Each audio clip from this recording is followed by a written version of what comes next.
थुंग थुंग कंधे पर बोरा लटकाए दिन भर गलियों में भटकता रहता।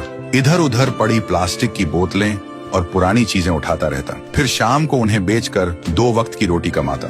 थुंग थुंग अपनी बीवी और बच्चे के साथ एक टूटी हुई झोपड़ी में रहता था। गरीबी इतनी थी कि कभी कभी नमक रोटी भी नसीब नहीं होती थी। भूख मिटाने के लिए पेड़ों के पत्तों का सहारा लेना पड़ता। फिर भी थुंग थुंग ने कभी चोरी का सहारा नहीं लिया। एक दिन थुंग थुंग थका हारा श्मशान के पास बैठा था। शाम ढल चुकी थी और हवा में जले हुए लकड़ों की बू थी। तभी उसे मिट्टी के नीचे से हल्की सी रोशनी चमकती दिखी।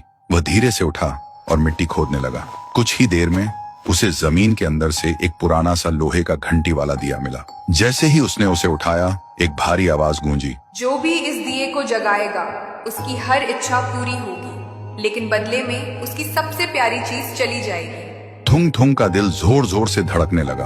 वह मन ही मन सोचने लगा, सबसे प्यारी चीज मतलब क्या? वह घर लौटा और बीवी को सब बताया। बीवी ने ध्यान से सुना। उसकी आंखों में डर भी था और थोड़ी सी उम्मीद भी। फिर बोली, 3 दिन से बच्चा भूखा है, क्यों ना पहले खाना मांग ले। थुंग थुंग ने कांपते हाथों से दिया जलाया और धीरे से बोला, हे दिए, मेरे भूखे बच्चे के लिए अनाज दे दो, बस पेट भर खाना दे दो। अचानक पूरी झोपड़ी अनाज और रोटियों से भर गई।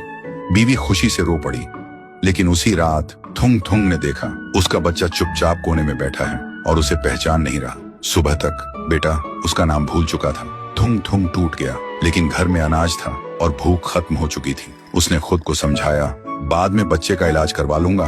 फिर उसने सोचा, एक और बार इस्तेमाल कर लेता हूँ। इस बार उसने मांगा, हे दिए, पक्का मकान और दुकान दे दो। पलक झपकते ही टूटी झोपड़ी की जगह एक सुंदर पक्का घर बन गया और बगल में भरी हुई दुकान खड़ी थी।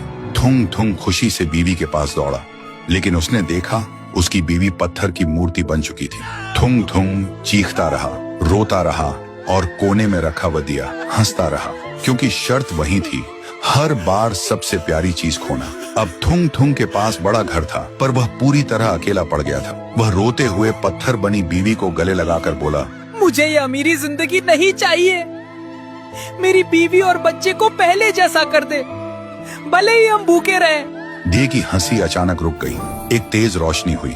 जब रोशनी हटी, न पक्का घर था न अनाज का ढेर। फिर वही पुरानी टूटी हुई झोपड़ी थी, लेकिन सामने उसका बच्चा खेल रहा था और बीवी मुस्कुरा रही थी। थुंग थुंग ने सुकून की सांस ली और उस मनहूस दिए को वापस श्मशान ले जाकर मिट्टी में हमेशा हमेशा के लिए दफना दिया।